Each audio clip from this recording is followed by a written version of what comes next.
Olá! Hoje a gente vai mergulhar em um assunto que, olha, costuma gerar muita confusão: o TDAH e o TOD. À primeira vista, eles podem até parecer a mesma coisa, mas as causas e principalmente as formas de lidar com cada um são bem diferentes. Vamos juntos entender o que realmente está por trás de cada comportamento. Para pais e educadores, tentar decifrar um comportamento muito agitado ou desafiador pode ser um verdadeiro quebra-cabeça. Pensa no caso do Ian, um menino de 12 anos. Na escola, ele ameaça os professores, briga com os colegas e em casa é agressivo. A grande dúvida é, isso é um desafio de propósito ou é uma luta interna com o próprio autocontrole? É exatamente essa diferença que a gente vai explorar agora. Bom, vamos começar pelo TDAH. E o primeiro ponto, que é fundamental, é que não estamos falando de uma simples falta de atenção. A gente está falando de uma condição neurológica, algo bem mais complexo. Olha só, a raiz do TDAH é neurobiológica e tem um componente genético muito forte. Isso muda tudo, sabe? Porque significa que a dificuldade para se concentrar ou para controlar um impulso não é má vontade ou falta de esforço. É literalmente a forma como o cérebro daquela criança funciona.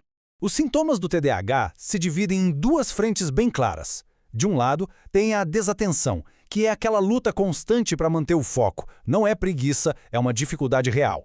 E do outro lado, a hiperatividade e a impulsividade, aquela energia que parece que nunca acaba e a tendência de agir primeiro e pensar depois. Agora, vamos virar a página e falar do outro lado da moeda, o transtorno opositivo desafiador, o TOD. Aqui, a questão central não é a distração. O problema é um padrão contínuo de desafio, de hostilidade mesmo.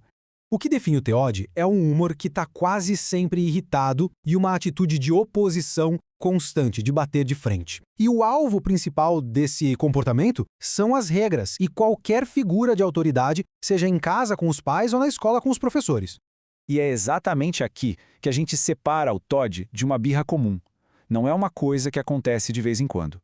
A criança com TOD desafia as regras de propósito, discute por qualquer coisa e, um ponto bem importante, muitas vezes parece ter prazer em irritar os outros. Pois é, e é aqui que as coisas começam a ficar ainda mais complexas, porque esses dois transtornos não vivem necessariamente em mundos separados. A comorbidade, ou seja, quando os dois acontecem ao mesmo tempo na mesma pessoa, é um fator-chave para o diagnóstico e, claro, para o tratamento.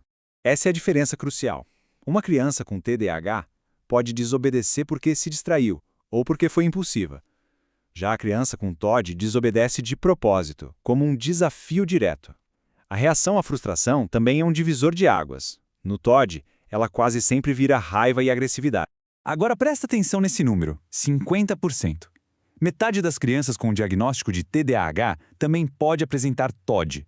Essa sobreposição é super importante, porque a impulsividade do TDAH acaba jogando lenha na fogueira do comportamento desafiador do TOD, sabe? Cria um cenário bem mais delicado.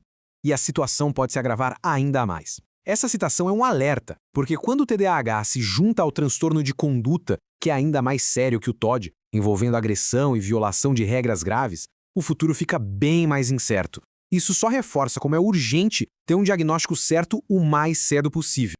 Certo, já entendemos os problemas, o tamanho do desafio, agora vamos para o que realmente importa, as soluções. Que estratégias práticas podem de fato ajudar pais e educadores nesse dia a dia? Para a gente achar a solução certa, primeiro a gente precisa entender a dificuldade.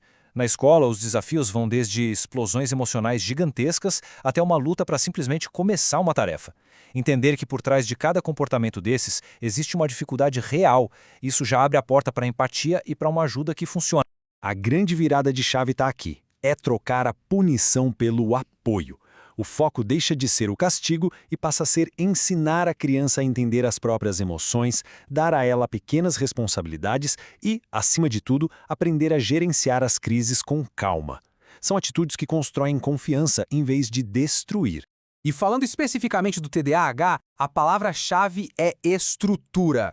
Colocar a criança para sentar na frente, usar rotinas bem visíveis, dar instruções curtas e diretas, são formas de organizar o mundo do lado de fora para ajudar a compensar a desorganização do lado de dentro. Isso libera a mente da criança para ela focar no que importa, que é aprender.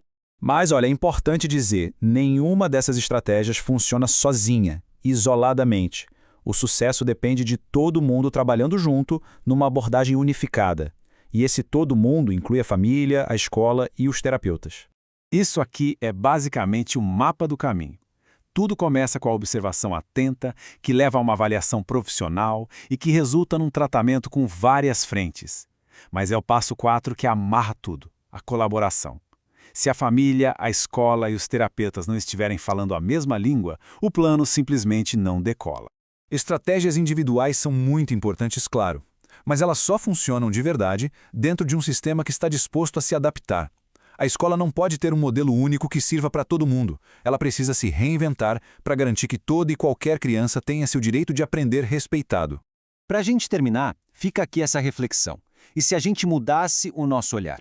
Em vez de enxergar essas crianças como um problema a ser corrigido, e se a gente passasse a vê-las como indivíduos com um potencial único que só precisam do nosso apoio e das ferramentas certas para conseguir florescer? Fica aí a provocação.